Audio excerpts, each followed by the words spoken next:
بسم الله الرحمن الرحیم.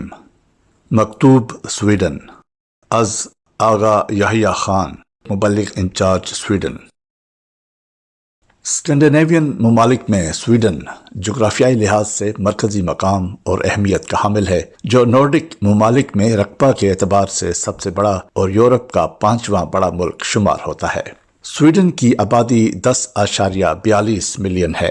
قریباً تمام اسکینڈینیوین ممالک میں ہی اسلام دشمنی کے اظہار کے لیے گاہے بگاہے کچھ آوازیں اٹھتی رہتی ہیں اور پھر وقتی طور پر دب جاتی ہیں. لیکن کچھ عرصہ سے سویڈن میں خاص طور پر کچھ لوگ کبھی قرآن جلاؤ مہم کی صورت میں اور کبھی مسجدیں گراؤ کی مہم کی صورت میں اس کے لیے سرگرمی دکھا رہے ہیں. سویڈن ایک جمہوری ملک ہے، تاہم اکثریت عوام کا اور سرکاری مذہب بھی عیسائیت ہے.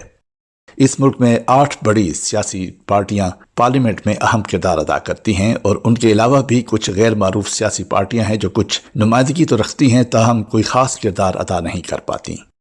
دائیں بازو کی ایک سیاسی پارٹی جس کا نام سواریہ ڈیموکراٹنا سویڈش ڈیموکریٹس ہے، اپنے متشددانہ بیانات اور خیالات کے سہارے گزشتہ چند سالوں میں بہت مقبولیت حاصل کر رہی ہے اور اس وقت سویڈن کی دوسری بڑی سیاسی پارٹی بن کے سامنے آ گئی ہے. پارٹی کی اصلیت.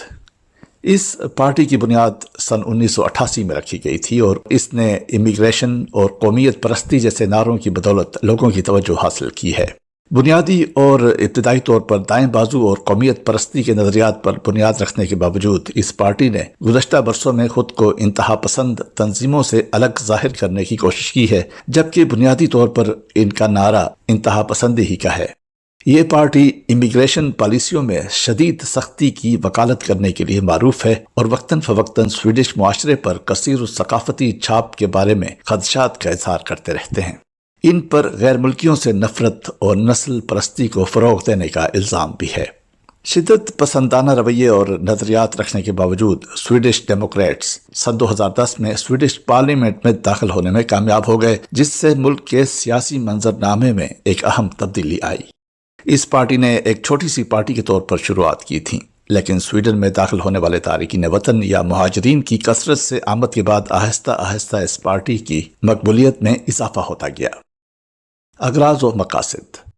اس پارٹی کا اولین مقصد سویڈن میں داخل ہونے والے غیر ملکی اور تارکین وطن کی تعداد کو محدود کرنا اور سویڈن میں موجود مسلمانوں کو اسلامی اقدار چھوڑ کر سویڈش اقدار اپنانے پر مجبور کرنا ہے. مسلمانوں کے بارے میں نقطہ نظر. سویڈن میں خصوصاً مسلم آبادی کے بارے میں سویڈش ڈیموکریٹس کا نقطہ نظر بہت ناقدانہ اور اسلام دشمنی کا برملا اظہار کرتا ہے.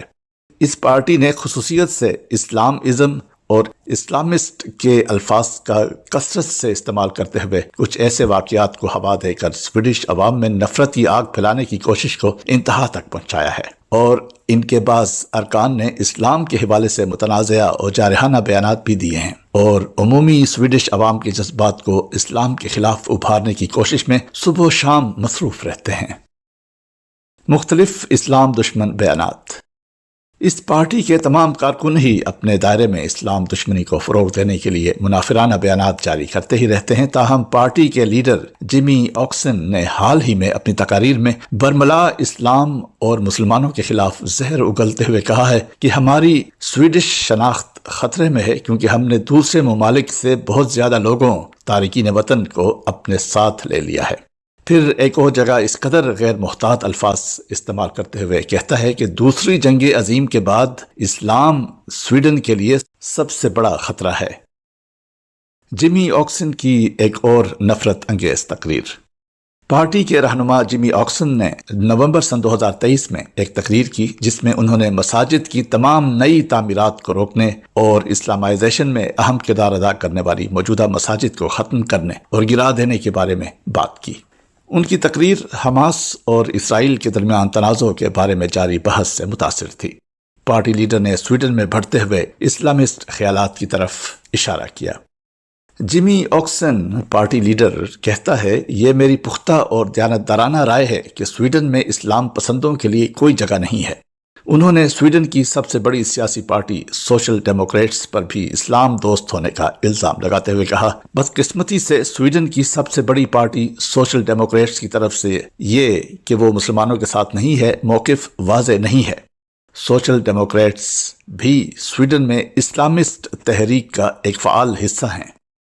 اسی طرح اسلام دشمنی میں یہ بھی واشگاف الفاظ کہے گئے کہ ہمیں ایسی تمام مساجد کو گرا دینا چاہیے جو اینٹی سیمیٹزم خیالات اور سویڈش معاشرے سے متعلق غلط خیالات پھیلانے کا موجب بن رہی ہیں۔ میناروں، گنبدوں اور آدھے چاند کے نشان یا دوسرے کسی بھی نشان جو اسلام کی علامت کو ظاہر کرے اسے مکمل طور پر منہدم کر دیا جائے۔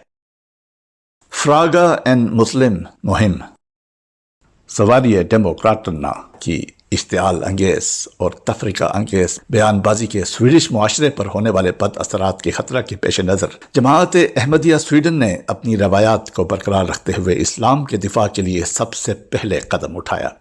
ملکی اخبارات اور میڈیا میں اس نفرت انگیز بیان کی شدید مذمت کرتے ہوئے حضور انور ایدہ اللہ تعالی کے بیان فرمودہ مساجد کی تعمیر کے مقاصد بیان کیے، جس کے نتیجے میں اخباری نمائندگان نے بھی ملک میں موجود چاروں مبلغین جماعت احمدیہ سے فردن رابطہ کر کے انٹرویوز کیے۔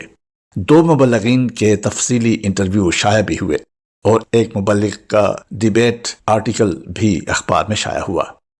اسی طرح ایک مبلغ کا ریڈیو اور ٹی وی پہ بھی انٹرویو نشر ہوا۔